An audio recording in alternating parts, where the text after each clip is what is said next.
All right, what is up, you guys? We're here for episode 3. Episode 2 was fire. You already saw it. Amazing information. Now we're here for even more. And I'm actually a little bit more excited for this one. We're getting really deep into people's capabilities and what humans are capable of in general, mixing that with how ET see us, how other beings see us, and what we're actually capable of and the power we have as human beings. So thank you for being here once again. No problem. Thanks for having me. So clearly humans are very powerful, and I keep being told this all the time how powerful humans are. And when they were first telling me, I was like, "Really? Like us? Like me?" And they're like, "Yeah, like you guys are very like all these beings want us on their side." And let's start with actually psychic abilities because all these beings out there, this is normal to them. Like they may not even want to be conscious or spiritual, we label it as, but they're aware of it. And all of them use telepathy because telepathic communication is basically the universal language in the universe. So, can you talk a little bit about what you were taught about psychic abilities and what you know about that, especially as human beings, what we're capable of with that sense? We all have psychic abilities to varying degrees.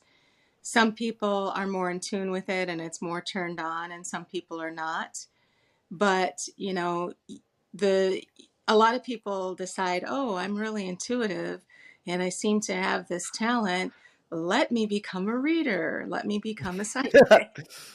But really, it's just they're more connected. For example, my family, I come from a family of intuitives. Like throughout my family, there are several people who are very intuitive.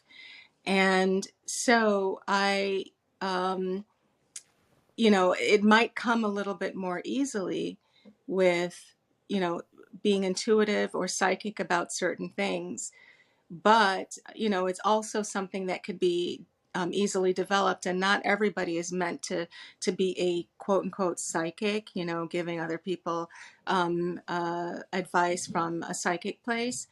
Um, it's actually meant to be as a gift to share, because you give what you get. So that's one of the reasons why I've always been leery of you know psychics that are, some of them are not really, are just, they just have a business or whatever. But some of them are there because it's part of their calling and gift to give some of their psychic awareness to other people. And in doing so, they get back more psychic awareness. So it's more of like an exchange of oxygen and carbon dioxide type of exchange, and that's what it's Hmm. actually meant to be. It's meant to be, I give you oxygen, you give me carbon dioxide, and so it keeps circling. And the purpose is to help elevate, to gain more knowledge. It's a tool to help people to grow. Hmm. I find it interesting how everybody has abilities, and a lot of people, especially around this time, are waking up to them. Hmm. Some of them, a lot of them don't even know what's going on. But actually, let me touch on quick for people that don't know the different types of abilities. Now, there are multiple, but the most powerful ones is like clairvoyance, Hmm. being able to see the spirit realm, clairaudience, being able to hear it, Hmm. precognizance, being able to just know things. And this is where people could tell the future or just like know things about people they don't know how. And there's clairsentience, Hmm. which is feeling energy. And then there's more like leaving your body and all those like miscellaneous ones, especially ones that are very rare people have. So really these are all stuff that we all have and we're all going to tap into, which is going to be the new norm, which it already is a little Right. bit. Hmm. So expect a lot more of that to be coming out and being like using these as something that's necessary. Like we all got to start mixing technology with consciousness. We're gonna start doing that as well, where it's like what my friend, I was just talking to my friend earlier, how humans are going to become more telepathic, and it's going to get to the point where we could send telepathic SMS. It's just like I'm going to send you a telepathic message and then you send one back to me. I'm too excited for that. We Like just that's had just one in our last session. literally. Now what about human potential and what we're even capable of? Let me start by saying, with the beings I talk to, This is like Galactic Federation command. They make it known what humans actually are able to do. Now, if humans get very positive and they lean to the high vibrational side, the planet gets more high vibrational, which we're going to talk about in a moment too, then right with that, we become the next protectors because we're a warrior species, they call us. So we could protect the whole galaxy and even the universe and become the next powerhouse. But if we lean toward the dark side, then we could become the next destroyers of the galaxy and start another war. Like for those that know about the Lyra Draconian Wars, it would start something like that again, but on a more advanced, like further level. So, what do you know about human potential and that stuff? Because from what they tell me, we are capable of anything. That's true. We are capable of anything, but we don't live in a world that promotes that from birth, you know? So that's one of the reasons why we are not able to achieve a lot of the things that we want to, is because of different blockages. So basically, our where we're going is back to our light body form. And some aliens that have bodies are Pleiadians, for example. And so they were a species that came here and continue to come here to help us. But that's ultimately where we get in different spiritual texts, from the Bible to Buddhism, that our goal is to be like light, because our bodies are in its true form, in its elevated form is actually light. And that meshes a lot with what I'm being told because we start as we were originally light bodies, and this is where Lyra started. Like Lyra was the first like civilization or beings to descend into physicality from the higher dimensions, and so they became these physical beings. That's why they were so angelic, because they were like pure. They were the first beings to exist in the physical, and then the Draconians came, and while they were there, it's like meshing light and dark, and they both had a huge war, which people that know about that, and it's like we we're just going back to that light body. We've descended, and for some reason, descending into the lower dimensions is important in its power. So going from high to low, and now we're going from low to high. It looks like this may be going too far, but it looks like there's a constant going from high to low, low to high, and going up and down, up and down. And I guess that's just a normal aspect of universal like cycles, I guess you could say. Hmm. Yeah, I believe that it's necessary sometimes to go to that lower place, because in that lower place is when you start to appreciate and see the perspective of what it means to be in a higher place. I've heard of Yes. people's near death experiences where there have been some that have gone to hell, and when they came back, or what we call, it's not actually hell, but a lower frequency that Yeah. imitated hell, Um, so basically, when they came from that, their perspective was changed. So the the dark is necessary for the light to exist. Yes. So we can't really, even though the dark is super annoying in general, Yeah. we can't totally shame the dark, because we wouldn't have the light without it. So, Yes, I actually been taught to embrace the darkness, and this is something the Federation wants all humans to really know about, is meshing the light and the dark. And actually, let me tell you guys, I don't know if I told you this before, but as I was learning about light and dark, and they were basically teaching me all about it, I was also granted a lot of new life memories, and I'll make separate videos about that with you guys, talking about my past lives and stuff. But in the time I was learning about it, I actually got a scar on my hand that is looks like a yin and yang symbol. And wow. I don't know if you guys can see it, but it's actually on my hand right there. Wow. And you can see that, and now it looks like two fish chasing each other. Wow. And all my life, though, I ran from the dark. It was like we're taught, especially as religious people, that you need to go to the light, stay away from the darkness. But really, like you said, you need the dark just as much as you need the light, and you have to go into both because that's where true power truly lies. As people, like humanity, we're capable of light and dark, and some beings out there, they're only capable of very high frequencies, or they're only capable of very dark frequencies, and they have a struggle of trying to be like to mesh the yin and yang, and humans are naturally born with that. And I just can't express how cool that is, because they look at us like we could choose whatever side we want, and we could be both, and that is why we are so immensely powerful. Yes, I believe that part of our human existence is to, even though the darkness exists, is to learn to move away from that so that we become full light, you know? Hmm. And so, in that respect, that's why the darkness has to exist, because we have to have something to move away from and to move towards in our evolution as a species.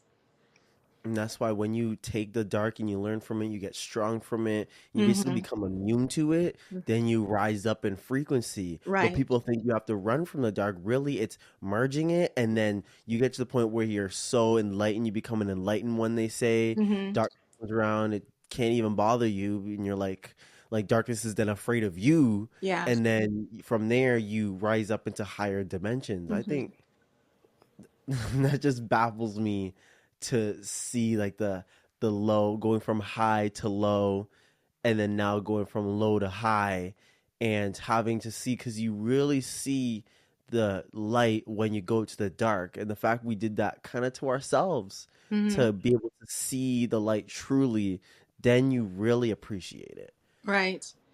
So there's punish there's in the spiritual world, that's why I personally don't believe in punishment versus, not being punished. That things are not about punishment. They're about correction and guidance. So Yes. basically, you do something wrong, you learn from it, you learn, and then you're guided to elevate. You're guided to a better place. So I don't believe that, God and the universe tries to punish us in different things. God and the universe tries to correct us and help guide us to where we need to go. And a good expression of all of this is just the nature of the stars and the planet. All of space is completely black, no light whatsoever. Except where does the light, except you get light from the stars and light from the planets.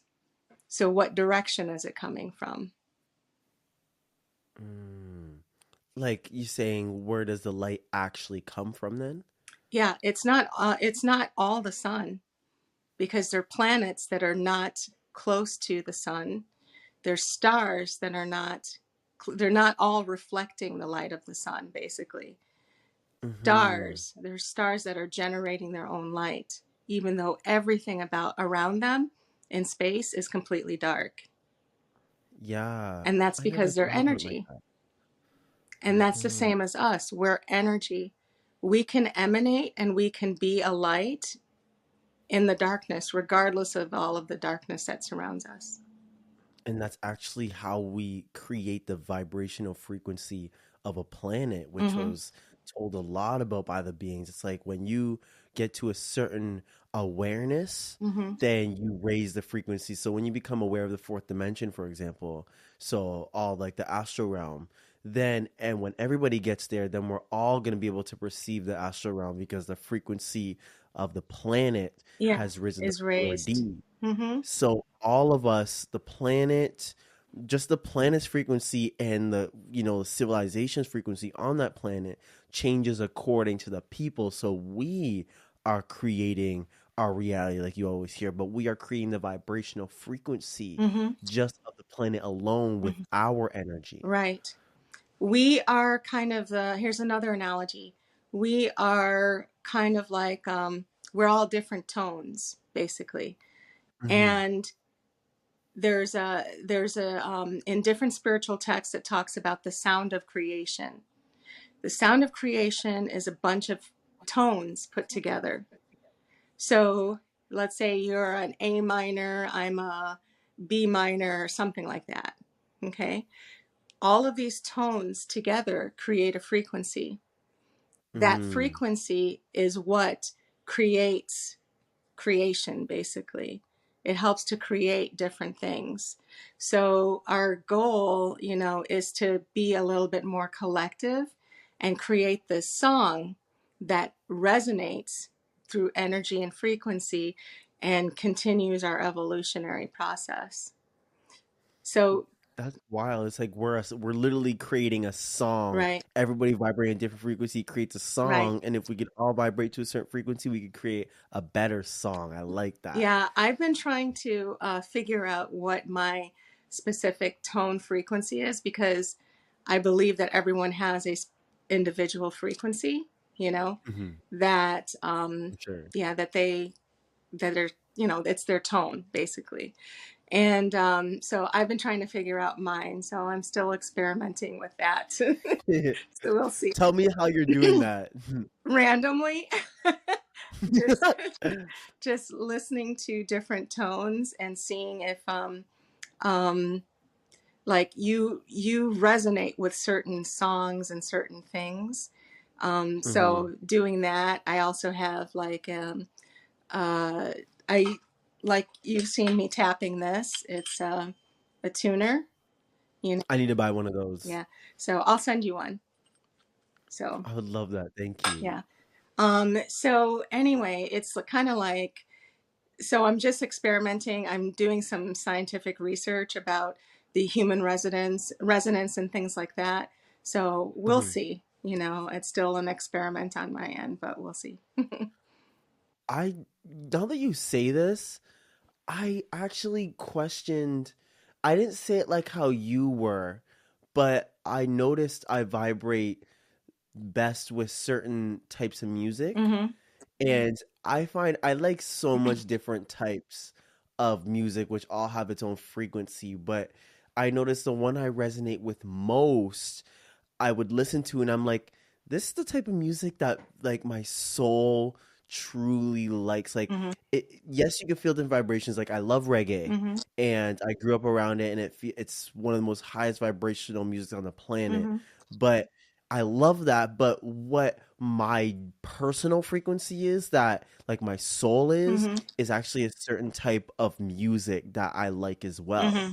which is actually called house music. Hmm. And I like that so much. And I actually said to myself a few nights ago, I said, this is like so close to my personal frequency, especially with what, like with all my incarnations, most of my, like, most of the time I've liked music that sounded similar to house. Now, ET music sounds way different, Hmm. but it sounded very close to house Hmm. music, and I noticed listening to it, it reminded me of my times and my lives elsewhere, which I truly cherish. What type of music do you find is closest to your personal frequency, which is like, you may find you like this music and that music, but what feels most like you? I've always liked tones that are like, they're kind of like an orchestra type of tone, but it's more like the song is I forgot what it's technically called in music, but it's like a lower and higher tone that come together and kind of make a there's a song, it's by Seal and it's called Violet. That type Mm. of tone I've always gravitated towards it in the chord that he uses. That's the tone that I've always gravitated towards. So Wow. I mm. want to say, for anybody, if you want to find what your personal frequency is and what resonates with you most, honestly, just listen to music, like all different types of music, and find which one feels totally like you the most, where you could listen to it 24/7, like working out, like sleeping, like studying. You can listen to it like doing anything, and it just feels like you. I want you guys to try that. and meshing that with also your abilities. Do you have any recommendations for people who want to discover their abilities? I would love to hear your perspective on that part. I would say the first thing to start with is a lot of meditation. Um, yeah, so if you're somebody who can't meditate, find a way to learn how to, because that's really where it all starts. You have to go within in order to go outwards. So and you can use meditation tools, get with somebody who can help you to meditate or whatever. That's really where it starts is meditation. And then lots of things will come to you from there. I found for me that meditation came actually after, which is interesting. Mm. So me, it was like I was very empathetic and I was what they call an empath. And I was very clairsentient and claircognizant. Hmm. And that is what like propelled me to learn because I'm like, what the hell is going on? Like I don't understand. Nobody can explain anything. So I would just discover it on my own. Then when I started really getting into it and seeing how real it is, then I started experimenting with it. It's what ETs call the experimentation phase, which is like level 3 of your spiritual like growth. I actually should make a little thing for this for people on my Instagram.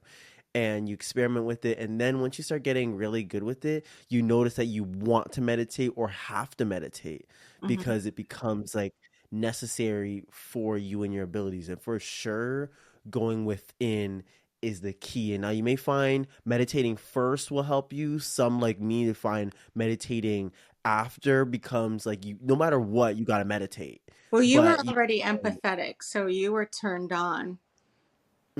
so like oh, so you mean like turning on meditation is a Right. great Hmm. yes. Yeah. Hmm. Yes. No, you are Some 100% people are right. just So yeah. born, with empathy and a spiritual connection. So I'm fortunate to be surrounded by people like that. So, Mhm. and I And a know you lot of are you as already well. have it. Yes, a lot of you guys already have it turned on. So if you're like me, then you're gonna just be exploring what your abilities are and what they're capable of Hmm. and all of that, and then you want to meditate to get into it. But if you notice you have abilities and they're really small, or you don't even have any right now and you want to get into it, definitely meditation is gonna help trigger it. And no matter what, meditation is gonna help make it even more powerful. So I'd recommend that, especially third eye ones. I know you watch videos of people saying, don't do it, or be careful, but they are, I love third eye meditations, man. What about with you? When did your third eye kind of open? I feel like it's always been on, even since I was little. My grandmother used to tell people I was special and I do all these quirky things. And I was just one of those kids. I didn't feel like a kid my whole life. I felt like a little adult inside of the kid's body. Me too, yeah. So, and fortunately, I grew up in a place where, for part of my life, that was very, um, that was a beautiful place to learn a lot of those things, outside of the country. And so, um, yeah, so I feel like I've kind of always just been on the edge, of things. That's a nice way to put it. Keep it up, guys, because we got number 3, which I think is gonna be. We got a lot of topics we want to touch on. One of them being AI. Talk about celebrities, mental illness, consciousness. You know, so, we got so much to talk about. So do not fret. We got lots more, and thank you guys for listening. Peace out.